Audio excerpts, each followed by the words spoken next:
안녕하세요. 캡틴 너구리카입니다. 오늘 두 번째 영상은 뉴질랜드에 대한 이야기를 조금 더 해볼까 합니다. 일단 오늘 날짜인 4월 5일자로, 이 날짜는 지정된 날짜가 아니라 이제 여름 겨울에 4월 첫 번째 주 일요일 하는 식으로 변경이 되는데, 데일라이트 세이빙, 이제 한국에서 보통 서머타임이라고 하는 일광시간 저력제가 끝나서 한국하고의 시차가 이제 4시간에서 3시간으로 줄어들게 됐습니다. 이제 그러다 보니까 일 끝나고 영상을 찍으러 나가기가 앞으로는 좀 어려워질 것 같아요. 다른 이유가 아니고, 이제 해가 일찍 지게 되니까 저녁이 되면은 이미 6시 되면은 깜깜해지는 상황이어서, 이제 이렇게 주말에 영상을 찍고 주중에 이제 올리는 패턴으로 일주일에 하나씩은 올릴 수 있도록 해 보려고 합니다. 일단 뉴질랜드는 이제 역사적인 이야기부터 좀 시작을 하면은, 네덜란드 항해사인 아벨 타스만이 1642년에 이제 유럽 사람들의 관점으로 하면은 발견을 했습니다. 그리고 이제 네덜란드의 제일란트라고 하는 곳의 이름을 따서 새로운 제일란트다 해서 노바 제일란트라고 이름을 붙였고요. 그리고 이제 마오리족의 말로는 이제 아오테아로아라고 이제 부르는데, 이제 하얗고 긴 구름의 나라라는 뜻입니다. 근데 이제 보통 제가 다른 분들한테 얘기할 때 어디 사세요? 할 때 아오테아로아 산다고 하면은 이제 반응이 보통 셋 중에 하나죠. 하나는 이제 알고 계시는 분, 뉴질랜드가 아오테아로아인 거. 두 번째는 그게 뭐예요? 하시는 분들, 찾아보실 생각이 없고 구글링만 해도 나오는데, 세 번째는 좀 드문 경우기는 한데 그런 나라가 어딨냐는 식의 반응입니다. 이것도 뭐 두 번째하고 비슷비슷하죠? 네. 이제 뉴질랜드 하면은 보통 이제 많이들 생각하시는 게 뭐 키위, 양 이런 거라고 생각을 합니다. 호주는 호주 하면은 생각나는 이제 새 동물이 코알라, 캥거루, 그리고 에뮤. 에뮤하고 캥거루가 이제 호주의 국장에 쓰여져 있죠. 근데 키위 같은 경우는 보통 이제 뉴질랜드에서 키위라고 하면은 키위 새를 가리키기도 하고 뉴질랜더 사람들 자체를 가리키기도 합니다. 호주 사람들을 오지라고 하는 것처럼. 근데 과일 키위 같은 경우는 사실 이제 원산은 중국입니다.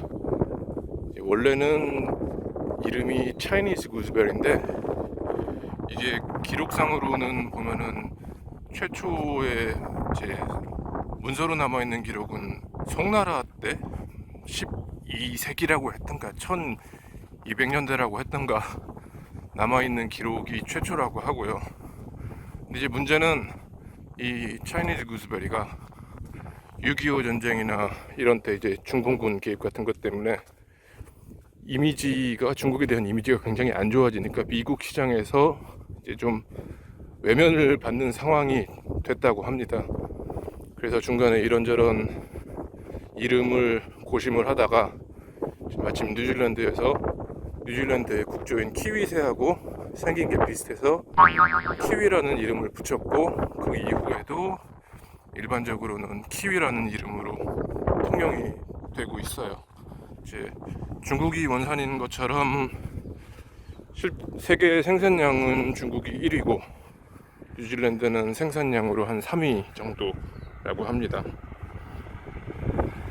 그리고 뉴질랜드 하면은, 이거는 상대적으로 근래 들어서 생긴 이미지입니다만, 반지의 제왕 시리즈를 떠올리시는 분들도 꽤 있을 거라고 생각을 합니다. 이 영화 관련된 부분은 기회가 되면은 아예 한 편을 따로 만들든지 카테고리를 떼서 영화 관련된 이야기를 하고 싶을 정도인데요. 어쨌든 피터 잭슨 감독이 만든 반지의 제왕 시리즈가 엄청나게 성공을 하고, 이후에 이제 후속작, 이제 스토리적으로는 반지의 제왕보다 이제 프리퀄에 해당하는 호빗 시리즈도 뉴질랜드에서 제작을 하면서 이제 톨키니스트들한테는 성지 같은 곳이 되었죠. 촬영지가. 이제 제가 사는 동네에서 차 타고 한 1시간 반 정도 가면은 마타마타라고 하는 동네에 이제 호비튼이 있습니다. 다녀온 적도 있고, 이 부분은 기회가 되면은 좀 더 이제 자세하게 설명을 해 볼게요. 또 제가 이걸 촬영하러 가기는 조금 애매할 것 같고, 네. 뉴질랜드 이야기를 좀 더 이제 역사 이야기를 숫자를 붙여서 얘기하면 1769년에 이제 제임스 쿡 선장이, 영국의 선장인 제임스 쿡이 뉴질랜드를 자세하게 탐사를 했고, 이때 네덜란드식 이름이었던 노바젤란트에서 영어식인 뉴질랜드로 이름이 이제 바뀌었다고 해야 되나, 이제 보통 뉴질랜드로 더 이제 알려지게 되었고요. 이후 이제 1800년대에 뭐 포경선이나 선교사들이 밀려 들어오면서 뉴질랜드에 이제 본격적으로 유럽인들의 이주가 시작이 되었다고 합니다. 1840년에 이제 와이탄기 조약을 영국 정부하고 이제 마오리족이 맺으면서 마오리족들도 이제 대영 제국, 당시 기준으로는 네, 국민이 되는 걸로 이제 조약을 맺었는데, 이게 좀 여러 가지로 불평등 조약에 가까워서 아직까지도 조약 내용에 대해 가지고 좀 얘기가 많은 편이긴 합니다. 이제 특히 마오리 쪽에 피를 잇고 있다고 그래야 될까요? 이제 마오리족들 사이에서는. 그리고 이제 1907년에 뉴질랜드가 이제 자치령으로 변경이 되었고, 원래는 이제 1901년에 호주 연방이 출범을 할 때 호주 연방에서 뉴질랜드도 같이 호주 연방으로의 참여를 권유를 했지만, 뉴질랜드에서는 이제 거부를 하고 독자적인 방향으로 결정을 했다고 합니다. 원래는 뉴질랜드가 뉴사우스 웨일즈의 이제 부속지로 등록이 되었기 때문에 그런 조치가 가능했고요. 그래서 이제 호주 헌법에 보면은, 헌법상으로는 호주 연방은 뭐 뉴사우스 웨일즈, 웨스턴 오스트레일리아 등 주를 이야기할 때 뉴질랜드도 포함이 되어 있습니다. 그래서 실질적으로 이루어질 가능성은 없지만, 뉴질랜드가 원한다고 하면은 이제 법률상으로는 호주랑 합치는 데는 문제가 없다고는 해요.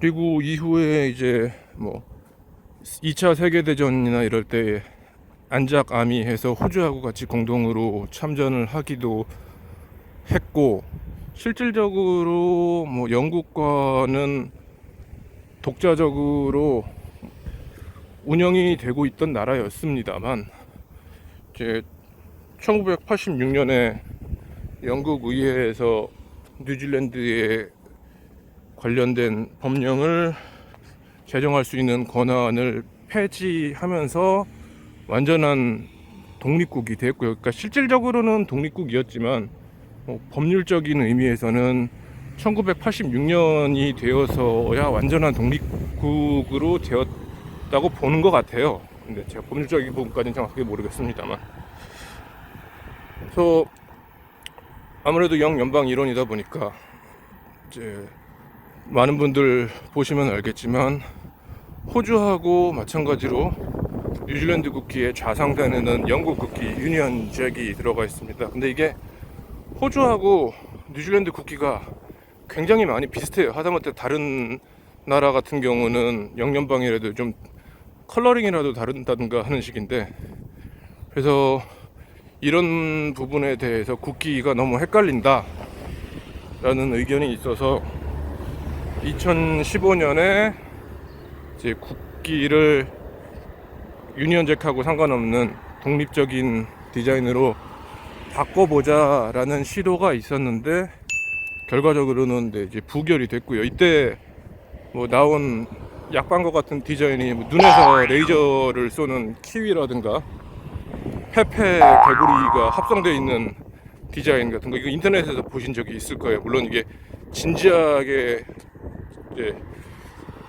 뭐 의견이 제시된 건 아니고 국기에 도안을 모집합니다 했을 때 딱 엉뚱한 디자인이 나오다 보니까 그래서 인기를 끌었고요.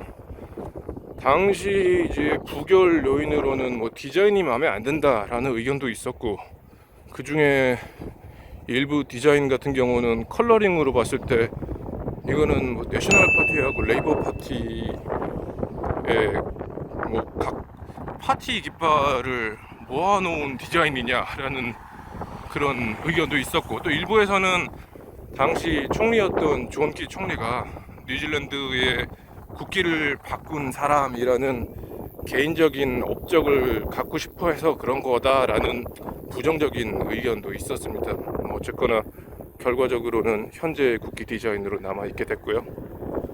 그리고 뉴질랜드 하면은 이제 떠오를 수 있는 거는 한국에 보통 이제 뭐 비바람이 치는 바다 하고 시작하는 노래, 연가라고 알려진 노래가 뉴질랜드의 포카레카레아나라는 민요입니다.